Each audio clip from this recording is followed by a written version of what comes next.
Okay, thank you.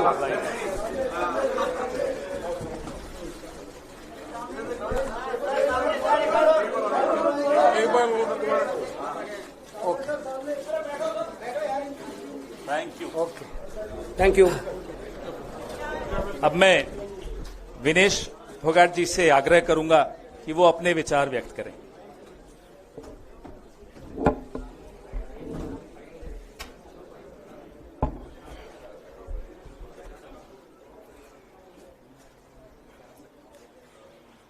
सबसे पहले तो मैं पूरे देशवासियों का बहुत बहुत धन्यवाद कहना चाहती हूँ, आप मीडिया पर्सन्स का भी, क्योंकि आप लोग ही हम लोगों को इतना through out the journey wrestling में आपने सपोर्ट किया है। तो मैं उम्मीद करती हूँ कि मैं आपकी उम्मीदों पे खरा उतरूं बिल्कुल। और कांग्रेस पार्टी का मैं बहुत बहुत धन्यवाद करती हूँ, क्योंकि जब बोलते हैं ना कि बुरे टाइम में पता लगता है कि अपना कौन है।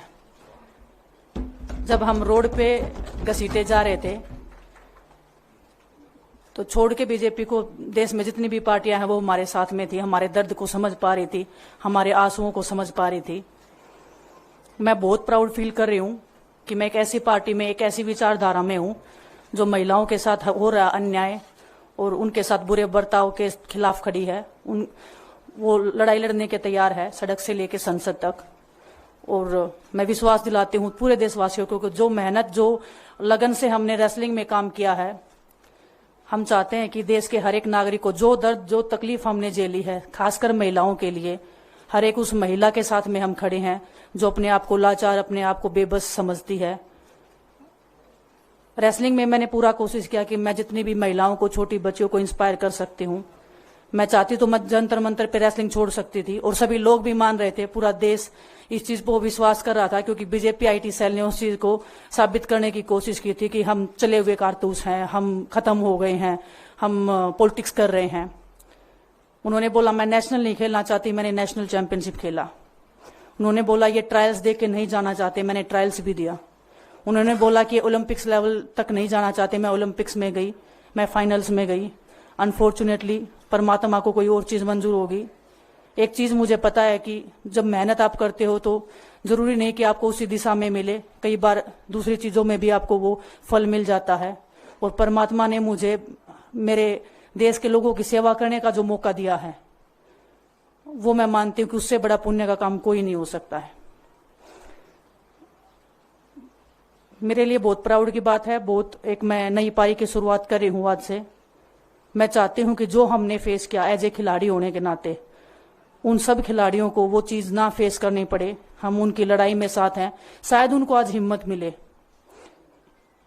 कि जो पार्टियां पावर में रहती हैं शायद वो साथ में नहीं खड़ी हो, लेकिन उनके बहन भाई हैं जो उनके साथ में खड़े हैं। और उन्हें पता है स्पोर्ट्स में कितना गलत होता आया है, नहीं बोल पाते हैं खिलाड़ी। आप हमसे देख लो, बजरंग के ऊपर डोप का बैन लगा दिया 4 साल का, सिर्फ किसी लिए कि सिर्फ उन्होंने आवाज उठाई थी हमारे साथ बैठ के। तो उसका भुगतान हम कर रहे हैं, आज तक कर रहे हैं, लेकिन हम डरेंगे नहीं, पीछे नहीं हटेंगे। जो लड़ाई थी वो जारी है, खत्म नहीं हुई है। कोर्ट में हमारा केस चल रहा है, वो लड़ाई भी हम जीतेंगे, जिंदगी की जंग भी हम जीतेंगे। खेल में जैसे हमने कभी हार नहीं मानी है, तो हम इस नए प्लेटफॉर्म पे जो आ रहे हैं, देश की सेवा का भाव, और सिर्फ बोलने तक सीमित नहीं रहेगा। ये हम दिल से हमने खेल किया है और दिल से हम ये काम करेंगे, जी जान से मेहनत करेंगे, अपने लोगों के बीच में रहेंगे। जो भी हम अपने लोगों का भला कर सकते हैं, चाहे कितना ही % हमारे हाथ में होगा, वो हम करने की कोशिश करेंगे। और मैं अपनी बहनों को बताना चाहती हूँ कि आपकी बहन आपके साथ में है। किसी भी मुसीबत में, किसी भी पल, किसी भी क्षण आप ऐसे मत समझना कोई भी आपके साथ में नहीं है। जब कोई नहीं खड़ा होगा तो मैं आपके साथ में जरूर खड़ी रहूंगी, कांग्रेस पार्टी आपके साथ में जरूर खड़ी रहेगी। ये हमने फील किया था और मैं वादे से कह सकती हूँ, दावे से कह सकती हूँ कि बिल्कुल आपके साथ भी खड़े रहेंगे। बहुत बहुत धन्यवाद आप सबका। धन्यवाद दिनेश जी। मैं बजरंग पुनिया जी से आग्रह करूंगा कि वो अपने विचार आपके सामने रखें। सभी को नमस्कार। और मैं धन्यवाद दूंगा केसी जी का, हरियाणा के प्रभारी हमारे दीपक बावरिया जी का, अध्यक्ष हमारे उदयभान जी का, पवन खेड़ा जी का और विनीत पुनिया जी का, और जितने भी कांग्रेस के हमारे लीडर हैं उन सब का, कि हमें विनेश ने बताया कि बुरे समय में हमारे साथ खड़े हुए। जो आज बीजेपी की आईटी सेल बोल रही है कि इनका मकसद तो सिर्फ राजनीति करना था, हमने तो उनको लेटर भेजा था, वो जब भी नहीं आए।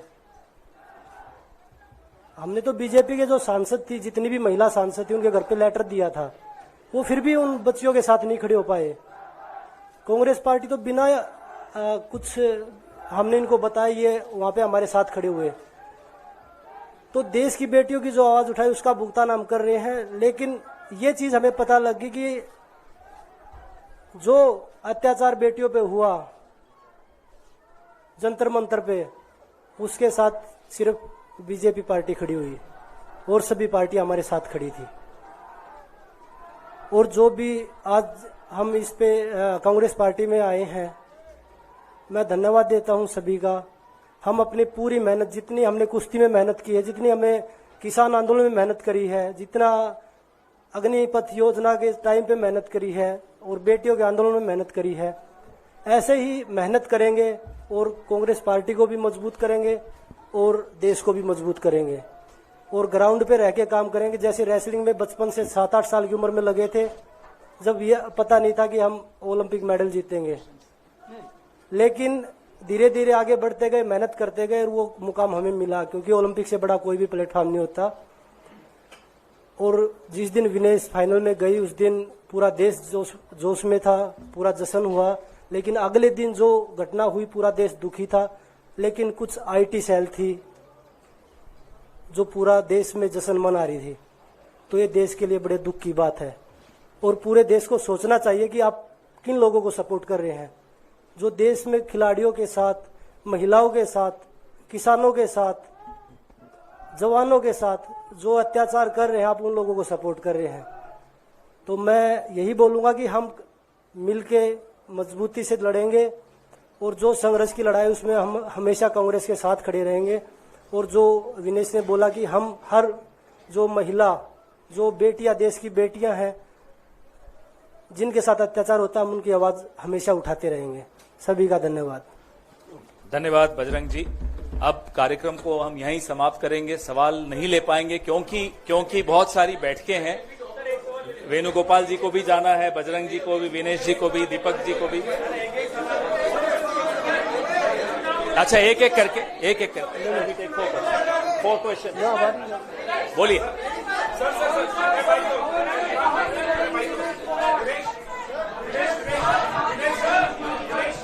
अगर ऐसे होगा तो कोई सवाल नहीं पूछ पाएंगे। मैं सवाल ले रहा हूं सवाल, ठीक है, ले रहा हूं। अगर आप चाहते हैं सवाल लें तो जब शांति रखेंगे तभी सवाल ले पाएंगे। विनेश, जब चूंकि ओलंपिक फाइनल के बाद आप पहली बार मीडिया के सामने मुखातिब है, मेरा ख्याल है, जिस तरीके से ओवरवेट होने के कारण आप बाहर हुई, कांग्रेस ने आरोप लगाया, कई लोगों ने आरोप लगाया कि आपके साथ साजिश की गई, चूंकि आप लोगों ने आंदोलन किया था। तो मैं पहला सवाल तो ये पूछना चाहता हूं कि आपको क्या लगता है, क्या साजिश की वजह से आपको पदक से दूर रखा गया? और दूसरा सवाल ये लोग जानना चाहेंगे, आपको बधाई कि आप कांग्रेस में आई हैं, आप शायद चुनाव भी लड़ेंगी और निश्चित तौर पे आप एक चेहरा है आंदोलन का, लेकिन लोग ये जानना चाहेंगे कि वो लड़ाई अभी अधूरी है, अभी अदालत में है, इसके पहले बीच में ही आपने राजनीतिक पारी शुरू कर दी। क्या ये बेहतर नहीं होता कि वो लड़ाई को आप अंजाम तक पहुंचाते? और राजनीति के लिए तो आपके पास काफी लंबा नहीं, इतना लंबा नहीं प्लीज। ओलंपिक फाइनल वाला पे जो ओलंपिक्स की आप बात कर रहे हो, किसी दिन फुर्सत में बात करूंगी। बहुत इमोशनल चीज है मेरे लिए। बरसों की मेहनत के बाद मैं वहां पहुंची थी। जो भी हुआ, जैसे भी हुआ, कैसे हुआ, सब मैं एक दिन डिटेल में बताऊंगी। थोड़ा सा आपको सब्र, आपको थोड़ा सा पेशेंस रखना पड़ेगा। उसके लिए इमोशनली बहुत प्रिपेयर होना पड़ेगा मुझे ही, क्योंकि मैं उस फेस में बार बार नहीं जाना चाहती। दूसरा आपका जो सवाल था, जी नहीं, मैंने आपको जब मैं बोल रही थी, मैंने यही बोला था कि लड़ाई अभी खत्म नहीं हुई है। कोर्ट में केस चल रहा है। ब्रजभूषण को पूरा बीजेपी पार्टी उनको सपोर्ट कर रहा है। हमारे साथ में अपोजिशन खड़ा है। कांग्रेस पार्टी ने हम जब रोड पे घिसट रहे थे तो पहली पार्टी थी जो हमारे सपोर्ट में खड़ी थी। कनिका को लेने उन्होंने उनको जो सपोर्ट दिया हुआ, आज हमारा परिवार हमारे सपोर्ट में खड़ा है, तो हमें एक ताकत मिलेगी, एक हौसला मिलेगा। क्योंकि आपको पता है इतनी बड़ी लड़ाई बिना हौसले के, बिना ताकत के नहीं लड़ी जाती है। वो लड़ाई को हम अंजाम पे पहुंचा के आपसे उस दिन मैं बात करूंगी। बिल्कुल, धन्यवाद। विनेश जी और बजरंग जी, मेरा आपसे सवाल है, क्योंकि आप कांग्रेस पार्टी में शामिल हो चुके हैं, लगातार ये खबरें चल रही हैं कि आप लोग चुनाव लड़ना चाहते हैं। क्या आप लोग कांग्रेस पार्टी की टिकटों पे चुनाव लड़ना चाहते हैं, और क्या विनेश जी आप अपनी चुनावी पारी की शुरुआत इस चुनाव से करेंगी? अब कांग्रेस में आई है तो फिर और किसी टिकट पे थोड़ा ही जाएंगे। कांग्रेस पार्टी टिकट सीईसी में डिसाइड करना चाहिए। ओके,